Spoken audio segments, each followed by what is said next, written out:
ভাবিয়ে মুসলিম ভাইয়ের বউয়ে কয় শোনো তোমার চ্যানেলটি কোনো থাকতো না, মাত্র শুরু করলা 24 ঘন্টার ভিতরে আবার চ্যানেলে তুমি ইসরায়েল নিয়ে নিউজ বন্ধ করো। বাট আমি আসলে বন্ধ করবো না, আমার ছেলে আরিশ বিন নাইম তার বক্তব্য হচ্ছে বাবা চালিয়ে যাও। আমার অনেক দর্শক যারা আছেন তারাও আসলে আমাকে খুঁজছেন কোথায় আছি। এই ভিডিওর কমেন্টে নতুন চ্যানেল আরেকটা কাজ শুরু করছি, সেটা লিংক দেওয়া আছে। যদি মনে হয় যে নাইম ভাই নিউজগুলো দেখবেন দেন অবশ্যই নতুন চ্যানেলটাতে সাবস্ক্রাইব করবেন। ফেসবুকও লিংক দিয়েছি।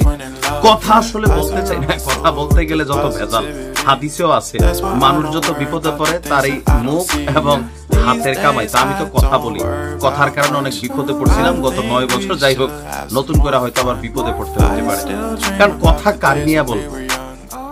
বাংলাদেশের জন্য 2024 সাল একটা বিশাল আশীর্বাদ আবার অভিশাপের কারণ হয়ে গেছে।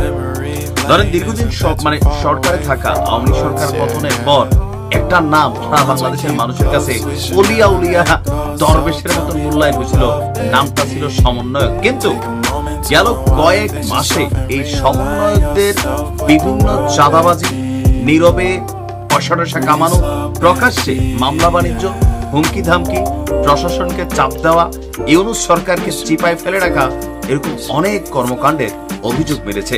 কথায় আছে হাতি যদি গাতাত করে ব্যাঙ্গেও ঠ্যাং মেলে, আর এই ব্যাঙ্গের নাম হচ্ছে আজকের দিনে আপনারা গত কয়েকদিন যাবত আমি তো নিউজগুলো করতে পারছি না, আপনার বৈষম্য বিরোধী আন্দোলনের নেতা আব্দুর রাজ্জাক বিন সুলাইমান রিয়াদ, রিকশা চালকের ছেলে, পাকা বাড়ি, কোটি টাকার গাড়ি, তার বাড়ি থেকে 2-2.5 কোটি টাকার চেক, ব্যাংকে লক্ষ লক্ষ টাকার লেনদেন, নানান অভিযোগের সত্যতা ইতিমধ্যেই মিলেছে। তবে নতুন কিছু অভিযোগ আছে তার বিরুদ্ধে। অপরদিকে মাহফুজের বাইরে লইয়া লাড়াচাড়া চলে অস্ট্রেলিয়াতে। যাই হোক, আমাদের আলোচনার বিষয় আব্দুর রাজ্জাক বিন সুলাইমান ওরফে রিয়াদ রাতারাতি পয়সার মালিক হয়েছে। গেল কয়েকদিন যাবত তার বিভিন্ন দুর্নীতি নিয়ে যখন আলোচনা সমালোচনা চলছে, এরই মাঝখানে সাংবাদিক জাওয়াদ নির্ঝর তিনি একটা প্রতিবেদন প্রকাশ করেছেন তার ফেসবুকে। আশ্চর্য হয়ে যাবেন, ভাল লাগলে শেয়ার করতে পারেন। রিয়াদের একটি বেসরকারি ব্যাংক অ্যাকাউন্টে 60 থেকে 70 লক্ষ টাকার লেনদেনের প্রমাণ পেয়েছে পুলিশ। এছাড়া তার বাসা থেকে 2 কোটি 25 লাখ টাকার চেক এবং প্রায় 20 লাখ টাকার এফডিআর উদ্ধার করেছে পুলিশ। এই সমন্বয়করা বাংলাদেশকে নাকি অন্য জায়গায় নিয়ে যাবে, চাঁদাবাজি নিয়ে কথা বলা, দিনরাত লোল ফেলা, এই সমন্বয়কদের চাঁদাবাজির নমুনা আস্তে আস্তে সারা জাতি দেখছে। আর আমার মনে হয় যে 1 বছর আগেই এই সমন্বয়ক শব্দটা পাবলিক এখন পাইলে কানের নিচে হালকা হালকা বাজাইতে চায়, কারণ এরা যখন ধরা খায় এরা এ হেরে চাপায়, হে এরে চাপায়। তো সাংবাদিক নির্ঝর যে তথ্যগুলো দিচ্ছেন, আলোচিত চাঁদাবাজ রিয়াদের বাসায় অভিযানে যা যা পাওয়া গেল।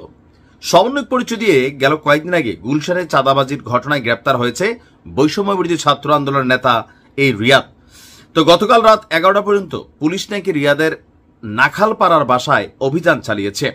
2 কোটি 25 লাখ টাকার একটি চেকের সন্ধান পেয়েছে এবং আগামী মাসের 2 তারিখে আগস্টের 2 তারিখে এই চেকটি ক্যাশ হওয়ার কথা ছিল। টাকার সূত্র উল্লেখ করে জাওয়াদ নির্ঝর বলছেন যে 5 কোটি টাকার গুলশানে আওয়ামী লীগ নেতার বাসায় যে 5 কোটি টাকার লেনদেনের বক্তব্য ছিল, সেই চুক্তির 2 কোটি 25 লাখ টাকা লেনদেনের চেক ছিল রিয়াদের ঘরে। এফডিআর এবং ব্যাংক সম্পর্কে আপনার এই সাংবাদিক লিখেছেন, পুলিশ তার ঘর থেকে অন্তত 10টি এফডিআর এর কাগজ পেয়েছে, যেগুলোতে সর্বনিম্ন 2 লাখ টাকা করে রাখা আছে। গেল কয়েক মাসে রিয়াদের একটি বেসরকারি অ্যাকাউন্টে 60 থেকে 70 লাখ টাকার লেনদেনেরও প্রমাণ পেয়েছে পুলিশ। গতকাল রিয়াদের বাসায় এই অভিযান হলেও এখনো অফিসিয়ালি পুলিশ কোনো বক্তব্য দেয়নি। তবে পুলিশের সমর্থিত সূত্র অভিযান এবং উপরের তথ্যের সত্যতা নিশ্চিত করেছে। তার মানে ঘটনা ঘটছে। শাস্তি কি হওয়া উচিত? রেস কোর্সে নিয়ে ঝুলাই দেওয়া উচিত। কেন বলে ভাই এর আগে কি দেশে চাঁদাবাজি করে নাই? বিএনপির তারা কি করে না? আর অন্যান্য দলেরা করে না? করে। কিন্তু ওই দলগুলোর প্রতি মানুষের এই প্রত্যাশাটা তৈরি হয় নাই যতটা সমন্বয়কদের মধ্যে তৈরি হয়েছিল। সারা দিন রাত বিএনপিরে গালাগালি দেওয়া এই সমন্বয়ক রিয়াদ, তার যখন অ্যাক্টিভিটিস সামনে আসলো আপনি কি বলবেন? আর বেশি কথা কইতে গেলে ঝামেলা আছে। আওয়ামী লীগের সময় এরকম বেশি কথা বলে 9 বছর দেশে যেতে পারি নাই, মাত্র দেশ থেকে ঘুরে আসলাম। ইসরায়েল দিয়া বেশি কথা বলে চ্যানেল থাকে না, বুঝতেই পারছেন কোন খেলার মধ্যে আটকে গেছি। বাকিটা আল্লাহর ইচ্ছা। দোয়া রাখবেন, সাপোর্টিং রাখবেন। ভালো থাকুন।